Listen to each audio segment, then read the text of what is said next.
మీ వాడు స్కూల్కి వచ్చి ఇవన్నీ అమ్ముతున్నాడు. This is my four father business running. Four ఏం కాదు సార్, నేను ఒక్కనే.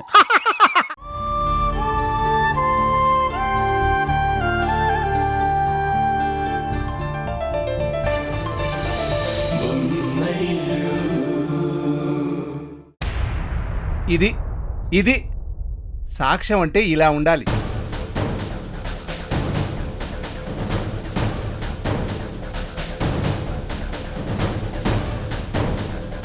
గొంతులో వణుకు లేకుండా, మనసులో ఏది దాచుకోకుండా తనే స్వయంగా తన పతనాన్ని రాసుకున్నాడు ప్రభు.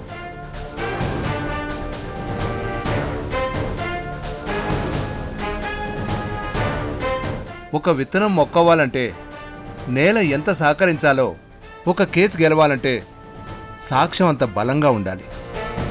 ఇక్కడ ఈ సాక్ష్యం ఆ దేవుడు మన చేతికిచ్చిన వరంలా ఉంది.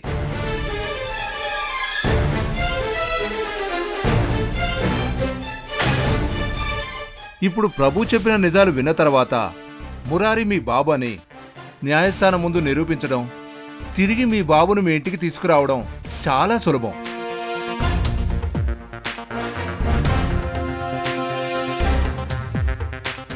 చూడండి తరుణ్ గారు, ఈ ప్రపంచంలో నిజాయితీకున్న పెద్ద సమస్య ఏంటంటే అది గెలవడానికి కాస్త సమయం పడుతుంది, కానీ ఖచ్చితంగా గెలిచి తీరుతుంది.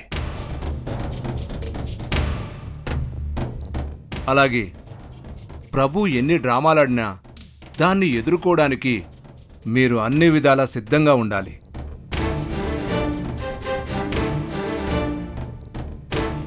అంతేకాదు, ప్రభు అనే వ్యక్తి తన భార్య కోసం తప్పు చేస్తున్నానని చెప్తున్నా అది చట్టం దృష్టిలో మాత్రం ఒక పగడ్బందీ కుట్ర కిందికే వస్తుంది.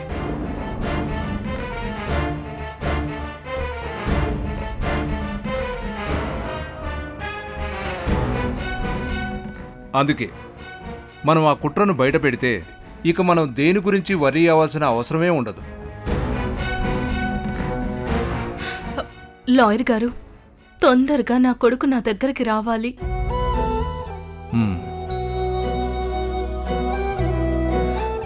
వాడు నా బాబని తెలిసిన క్షణం నుంచి వాడి కోసం నా ప్రాణం తల్లడిల్లుతుంది.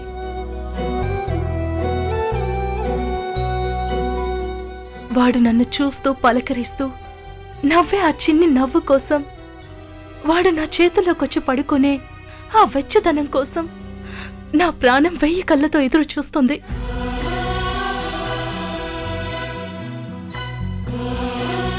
నా బిడ్డ నా ఒడిలోకి రావాలని నా మాతృత్వం తప్పిస్తుంది. నాకు దేవుడి మీద నమ్మకం ఉంది, మీ మీద కూడా నమ్మకం ఉంది. ఎంత త్వరగా అయితే అంత త్వరగా వాడు నా దగ్గరికి రావాలి. ఎన్ని రోజులు నా కడుపులో దాచుకున్న ప్రేమ వాడి రాక కోసం ఆకాశమంత ఆశతో ఎదురు చూస్తుంది.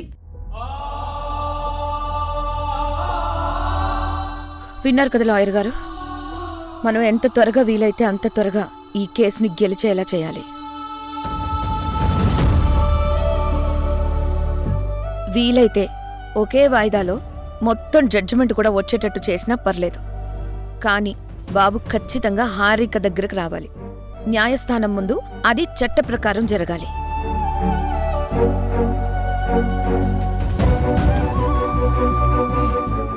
అలాగేనండి. హారిక గారి తల్లి ప్రేమ నాకు అర్థం అవుతుంది.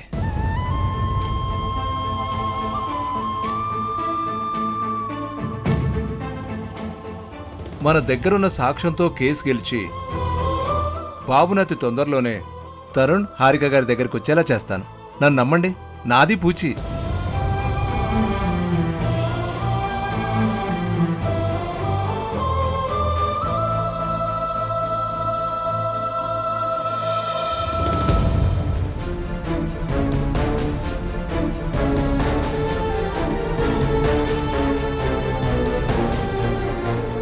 విధి ఆడుతున్న ఈ నాటకంలో మురారిని దక్కించుకోవడానికి హారిక ప్రేమ ఒకవైపు, సునంద గారి ప్రాణం మరోవైపు, ఈ రెండిటికీ మధ్య వచ్చిన ఈ ఘర్షణలో చట్టం ఎవరి వైపు నిలుస్తుందో, ధర్మం ఎవరిని గెలిపిస్తుందో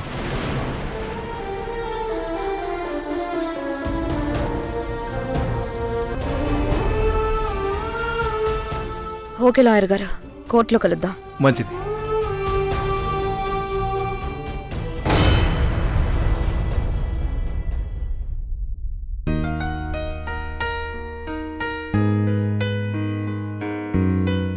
ఈ బంధం అనే బరువుని వదిలించుకోవడానికే ఈ విడాకులకు అప్లై చేశాను. నాకు తనతో కలిసి బతకడం ఇష్టం లేదు. మీకు దూరంగా ఉండటం నాకు ఇష్టం లేదు.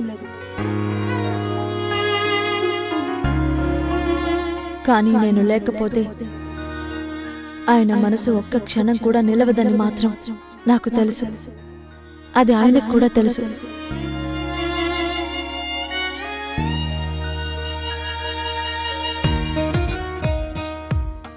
మీరు ఏమనుకున్నా నేను చెప్పినట్టు మీరు నాకు సహకరిస్తే, మీరు కోరుకున్నట్టు నేను విడాకులు ఇచ్చేస్తా.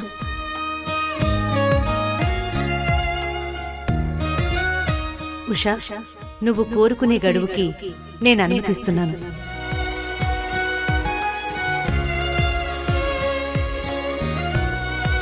నా కడుపులో ఉన్న మీ బిడ్డ కోసం మీరు చాలా తప్పించిపోతున్నట్టున్నారు కదా.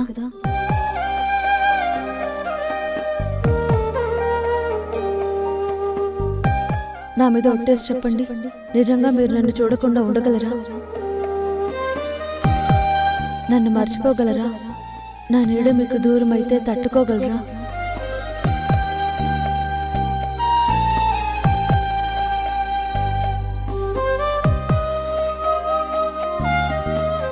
సుప్రియ గారు, మీ ఫ్రెండ్ ఉషకి చెకప్ ప్రాసెస్ అంతా చేయండి.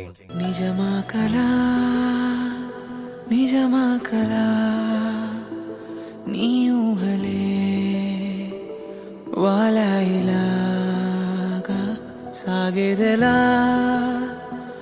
సాగేదెలా నీ పయనమే ఆగిందిలాగా.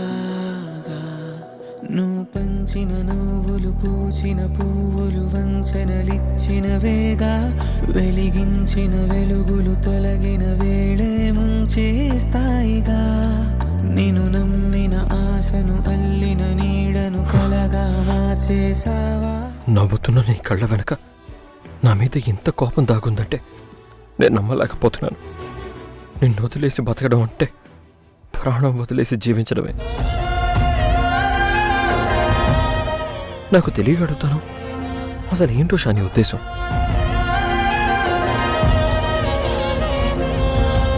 నువ్వంటే నాకెంత పిచ్చి ప్రేమో నీకు తెలీదా? ఆ బలహీనతను నువ్వు ఆయుధంగా మార్చుకొని నన్ను ఇంకా ఇంకా ఎందుకు బాధ పెట్టాలని చూస్తున్నావు? నువ్వు అడుగుతున్న ప్రతి ప్రశ్న వెనక, నువ్వు చేస్తున్న ప్రతి కంప్లైంట్ వెనక నీకు మళ్ళీ నా సొంతం కావాలనే ఆరాటం ఉందా? లేక నేను పడుతున్న ఈ శిక్ష నీకు ఆనందాన్ని కలిగిస్తుందా? నీపై ఉన్న కోపం కంటే నీపై ఉన్న ప్రేమే నన్ను ఎక్కువగా బాధ పెడుతుంది ఉషా. తప్పు చేసిన మనిషికి శిక్ష ఒక్కసారే పడాలి, కానీ నువ్వు నాకు రోజుకో శిక్ష విధిస్తున్నావు, ప్రతిరోజు శిక్షిస్తున్నావు.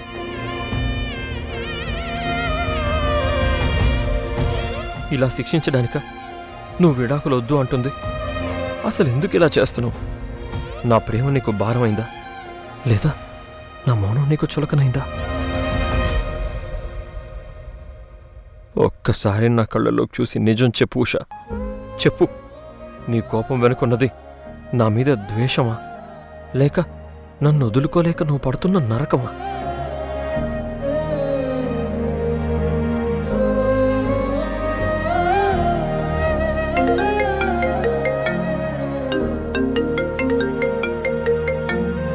హే ఉషా, నీకింత కూడా కామన్ సెన్స్ లేదే.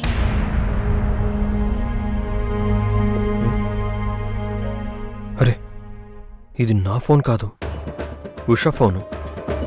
ఫోన్స్ మారిపోయాయా?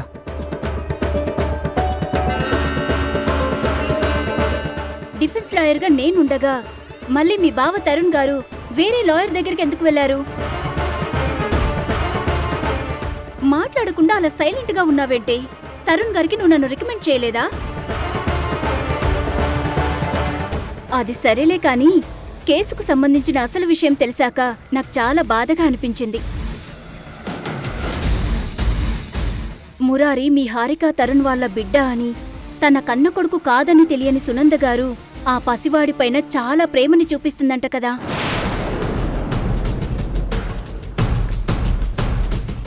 అంతేకాదు, ఆ మేఘన ప్రభు గారికి తెలియకుండా మురారి గురించి ఆయన చెప్పిన నిజాలన్నీ ఫోన్లో రికార్డ్ చేసి అందరికీ తెలిసేలా చేసిందంట కదా. ఇదంతా నాకెలా తెలిసిందనుకుంటున్నావా? మీ బావ తరుణ్ గారు అప్రోచ్ అయిన లాయర్ సాంబయ్య నాకు తెలిసిన వ్యక్తి. ఆయన నాకిదంతా చెప్పారు.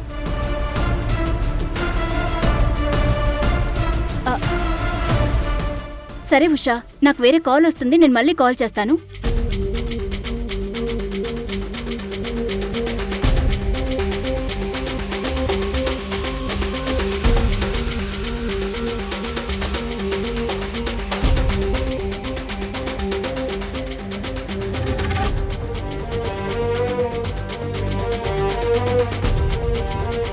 సునంద ప్రభు గారి కొడుకు అనుకుంటున్న మురారి మా తరుణన్నయ్య హారిక వదినలకి పుట్టిన బిడ్డ. ఉషా ఫోన్ నా దగ్గర ఉండడం వల్ల ఈ నిజం నాకు తెలిసింది. వెంటనే ఈ విషయం గురించి పూర్తిగా తెలుసుకోవాలంటే ఉషకు కాల్ చేయాలి.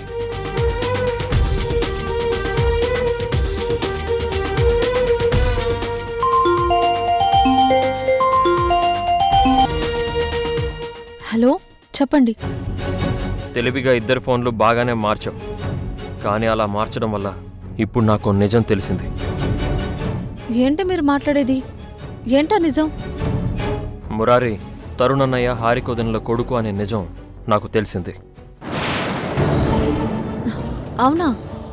మీకెవరు చెప్పారు? మీ ఫ్రెండ్ శ్రీనిధి కాల్ చేసింది. కాల్లో ఉంది నేను అని తెలియక అన్ని విషయాలు చెప్పేసింది. దీని గురించి నీతో మాట్లాడాలి. నాకు కొంచెం నీరసంగా ఉంది. మీరు ఫోన్ తీసుకోవడానికి వస్తారుగా, అప్పుడు ఏం జరిగిందనేది పూర్తిగా చెప్తాను. ఉషా, నాతో ఆడుకోవడమే నువ్వు పనిగా పెట్టుకున్నావు, నాకు అర్థమైంది.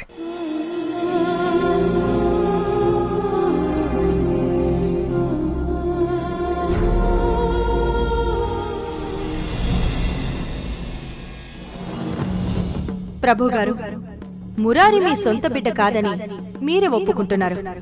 అలాంటప్పుడు నేను మీ తరపున వాదిస్తానని ఎలా అనుకున్నారు? ఒకరి తరపున పోరాడి ఇంకొకరికి అన్యాయం ఎలా చేయగలను? ఏంటి భగవంతుడా నాకు ఈ పరీక్షలు? ఏ జన్మలో ఎవరికి ఏ అన్యాయం చేశానని నాకు ఈ శిక్షలు? చిన్నప్పుడే నా తల్లిదండ్రుల్ని దూరం చేసి నన్ను ఒంటరి పని చేశావు. ఆ తర్వాత సునందని పరిచయం చేసి నాకు కుటుంబం ఏర్పరిచేలా చేసి నువ్వు చేసిన తప్పు నువ్వే సరిదిద్దుకున్నావు అనుకున్నాను. కానీ ఇంతలోనే సునందకు పుట్టిన పిల్లల్ని పురుట్లోనే చనిపోయేలా చేసి మళ్ళీ నన్ను శిక్షించడం మొదలుపెట్టావు. సునంద ప్రాణాల్ని కాపాడుకోవడం కోసం తప్పనిసరి పరిస్థితుల్లో పిల్లల్ని మార్చే అతిపెద్ద పాపం నాతో చేయించావు. ఆ పాపం చేసిన దగ్గర నుంచి ప్రతి క్షణం నాలో నేను నరకం అనుభవిస్తూనే ఉన్నాను. ఇప్పుడు మళ్ళీ మురారిని మాకు దూరమయ్యేలా చేస్తూ సునంద ప్రాణాల్ని ఇరకాటంలో పడేసి నన్నింతలా శిక్షిస్తున్నావు. ఈ శిక్షల నుంచి నాకెప్పుడు స్వామి విముక్తి? దైవం మనుష్య రూపేనా అంటారు. అవసరం వచ్చిన ప్రతిసారి నీ భక్తుల్ని కాపాడుకోవడానికి నువ్వు మనిషి రూపంలో వచ్చి వాళ్ళని కాపాడుతావు అంటారు. అలా వచ్చి నన్ను కాపాడలేవా? ఈ నరకం నుంచి నాకు విముక్తి కల్పించలేవా?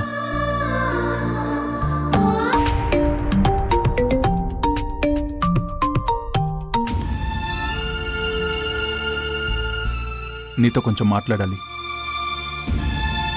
చెప్పుతారా? అతి త్వరలోనే కోర్టులో మన ప్రత్యక్ష యుద్ధం మొదలు కాబోతోంది. దానికి మనం అన్ని రకాలుగా సిద్ధంగా ఉండాలి.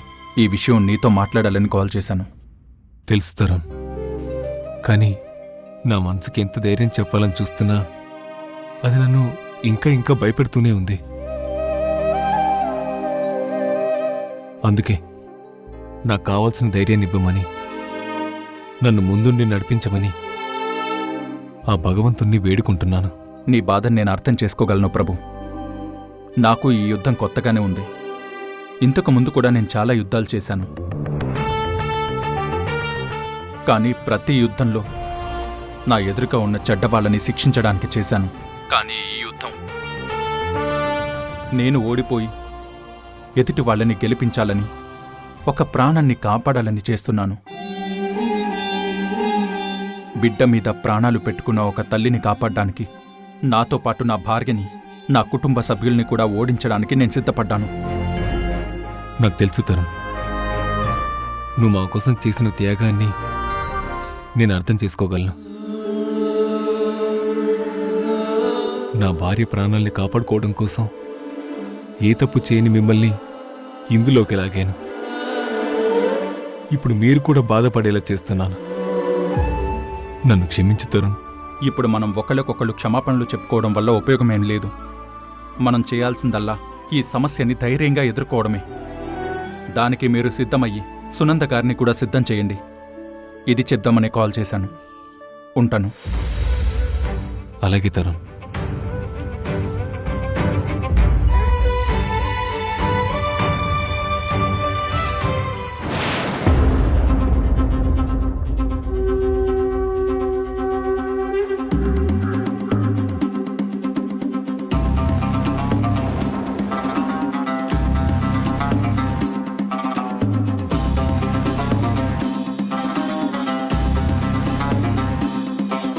అంతా విన్నాను ప్రభు.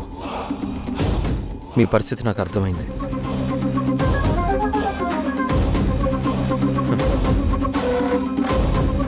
తరుణ్ అన్నయ్యకి మురారి తన కన్న కొడుకని తెలిసిన తర్వాత కూడా మీకు సపోర్ట్ చేస్తున్నాడంటే సిట్యుయేషన్ ఏంటో నేను అర్థం చేసుకోగలను. నిజానికి ఆ కుటుంబ సభ్యుడిగా ఈ విషయంలో మీకు నేను ఎదురు తిరగాలి. కానీ సునంద గారికి బిడ్డ మీద ఉన్న ప్రేమని నేను కూడా ఎన్నోసార్లు కళ్ళారా చూశాను.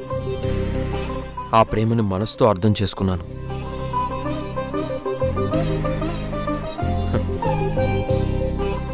అటు చూస్తే హారిక వదిన, తనకు కూడా పిల్లలంటే చాలా ప్రేమ. ఎన్నో ఏళ్ళుగా పిల్లల కోసం పరితపించిపోతోంది.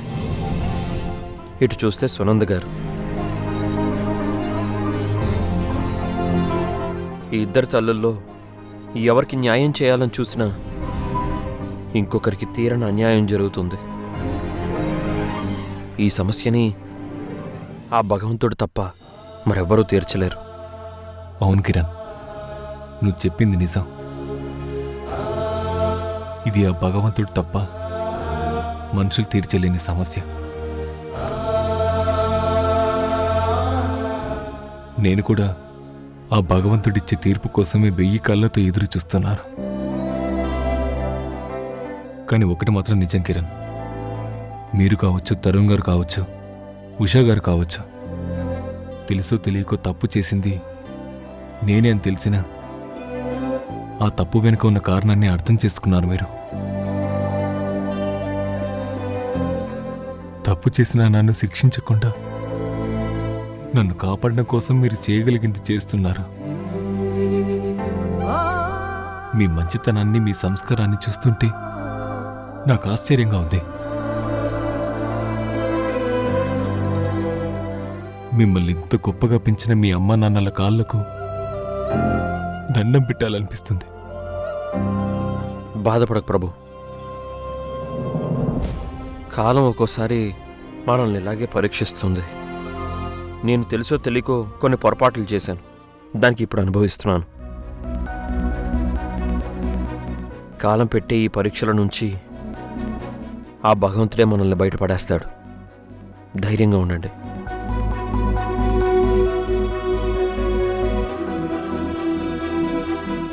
హారిక, లాయర్ గారు ఏమన్నారు? ప్రభు రికార్డింగ్ విన్నాక ఎలా స్పందించారు?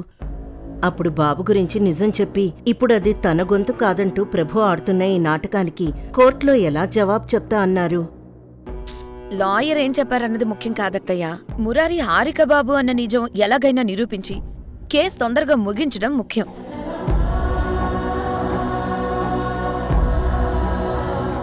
ఎప్పుడు లాయర్ని మన గ్రిప్లో పెట్టుకోవడం ఇంపార్టెంట్. అప్పుడైతేనే మనం కేసులో పట్టు సాధిస్తాం.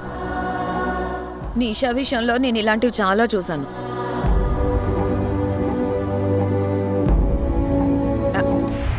అదే నేను లాయర్కి అన్ని క్లియర్గా చెప్పాను. ఈ పోరాటంలో మనం ఎక్కడ వెనక్కి తగ్గకుండా మురారిని హారిక దగ్గరికి తిరిగి తీసుకురావడం ముఖ్యమని చెప్పాను. నువ్వు చెప్పు హారిక, లాయర్ గారు ఏమన్నారు? ప్రభు వాయిస్ రికార్డింగ్ సాక్ష్యం మనల్ని గట్టెక్కిస్తుందా? మన మురారిని మన దగ్గరికి తీసుకొస్తుందా? బాగా ఉపయోగపడుతుందని చెప్పారత్తయ్య. ఆ సాక్ష్యాన్ని బ్రహ్మాస్త్రంగా చేసుకుని కోర్టులో వాదిస్తానన్నారు. ఆ సాక్ష్యంతో కేసు గెలవడం, మురారిని మన దగ్గరికి తీసుకురావడం పెద్ద కష్టమేమీ కాదని నమ్మకంగా చెప్పారు. లాయర్ గారి మాటలు విన్న తర్వాత ఇన్నాళ్ళు నా ఆవేదన ఇప్పుడు గెలుపనే ఆశగా మారింది.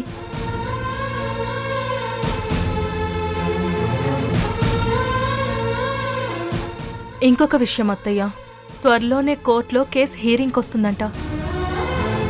నాకు భయం కలిగించే విషయం ఒకటుంది. అదేంటంటే మురారి నా కొడుకనే నిజం నర్స్ రజనీ ద్వారా అందరికంటే ముందే తెలిసింది ఉషకి మాత్రమే.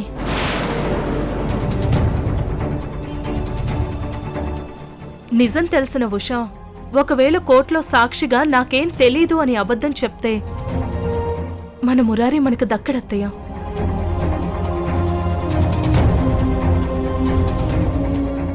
అందుకే కోర్టులో ఎలాగైనా నిజం చెప్పమని మీరే ఉషకి చెప్పండి అత్తయ్యా.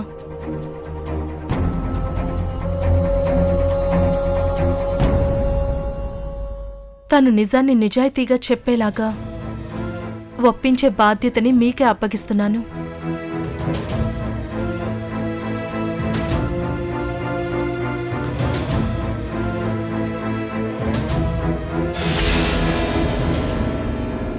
ఏమండి, రేపు మనం గుడికి వెళ్ళి మురారి పేరు మీద అర్చన చేపిద్దామండి. వాడెక్కడున్నా నా దగ్గరికి చేరే వరకు క్షేమంగా ఉండాలి. అలాగే సునంద, నువ్వు చెప్పినట్టే చేద్దాం. మురారి, తరుణ్ అన్నయ్య హారిక వదినల అబ్బాయా?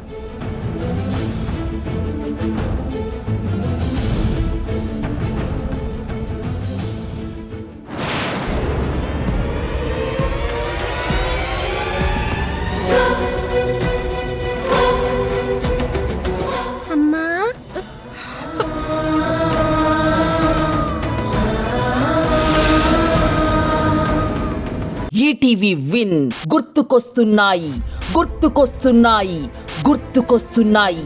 ఒక వింత సామాన్య లోకంలో జరిగే అద్భుతమైన నవ్వుల ప్రయాణంతో రూపొందిన అత్యంత చిన్నగా చేసిన అతి భారీ సిరీస్ మీ ఈటీవీ విన్ లో విజయవంతంగా స్ట్రీమింగ్ అవుతోంది.